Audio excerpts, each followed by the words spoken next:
这个男人刚刚才帮助校花重返校园，转眼校花竟成了仇人的小迷妹，还发现帮助他重生的地狱使者竟就是赵议员身边的秘书。西柚走向女人，感谢她的帮助，承诺一定会遵守约定。赵议员来到孤儿院，在闪光灯的注视下，尽显慈眉善目的虚伪嘴脸。西柚三人聚会时，总有个黑帽子男人偷偷看着他们。西柚将明秀送上出租车后，发现那个男人一直跟着西雅，冲上去质问他到底是谁。两人打斗时，听到男人叫西雅小姐，西柚这才想起是在哪里见过西雅。当时新闻中播报，天下集团的金会长离世，西雅就是那位金会长的小女儿。西雅拜托西柚保守秘密，西柚清楚天下集团是赵议员的秘密金库，而讨厌赵议员的西雅很有可能会站在他的这边。黑帽子男人偷偷调查了西柚，金会长惊讶西柚从原本的倒数第一到考上了韩国大学的法学系，而且身手还和普市长不分上下。西雅也很震惊西柚的武力值，感叹他不仅学习好，人又绅士，长得还很帅气，甚至动摇了他想要去留学的心。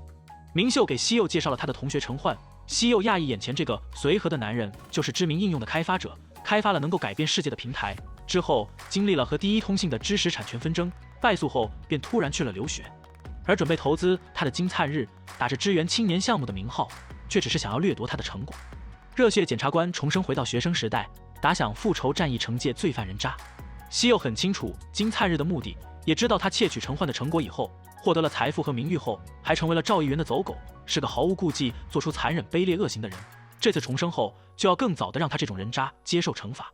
西柚故意将陈焕的企划书交给西雅，计划让金会长尽早发现金灿日的阴谋。与此同时，金灿日也面见了赵议员，打算将这份企划收入囊中，然后跳槽到第一通讯，不再让天下通讯一家独大。赵议员也默许了他的做法。结束后，西柚赶忙来到炖鸡店帮忙。今天是开业的第一天，宾客满座，一家人十分忙碌。西雅把陈焕的企划告知了父亲，这在信息时代很有前景，而且他还报名了天下通讯的青年扶持项目。金会长得知金灿日单独去见了陈焕，若有所思。金灿日把陈焕的企划说得一无是处，严重的打击了陈焕的信心，说服他一起去第一通讯才能发挥他的才能，条件是他要公开开发过程。明秀早就提醒陈焕用录音笔录音，并让他尽快申请专利，不然就只能沦为资本家的垫脚石。西柚将金灿日计划掠夺青年成果的事告诉了前辈，还将证据一同给了他。前辈正苦于没有大案件，甚至此案还牵扯上了赵议员，前辈下定决心要处理好这件事，自此开启飞黄腾达的人生，十分感激西柚的相助。李准基新剧高能来袭，正义检察官对抗权力顶端的人间恶魔。金部长立即将此事告知了赵议员，金灿日涉嫌大奖贿赂，侵犯知识产权，还出卖了与赵议员的亲密关系。赵议员吩咐秘书尽快解决好此事。西柚很清楚，未来赵议员会因为此事获利，找不到投资者的话，陈焕最终还是会成为他的猎物，决定用吴爷爷给他的资金投资陈焕的企划。但陈焕已经接到了金会长的电话，打算投资他成立天下传播。陈焕很感谢西柚的帮助，他会那么信任西柚，也是因为明秀。这个企划最初也是明秀提出来的，他还拒绝了陈焕的报答，说他只要下定决心就能成为世界第一的富豪。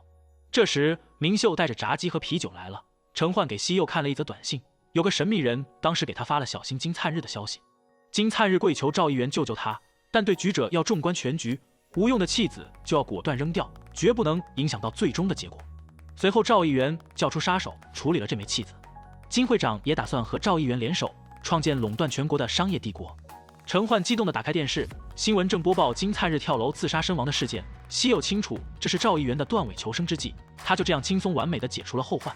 明秀致电西柚，他找到了那时给陈焕发短信的神秘人，那人是借了便利店兼职生的手机发的短信，调出监控后发现竟就是赵议员身边的女秘书。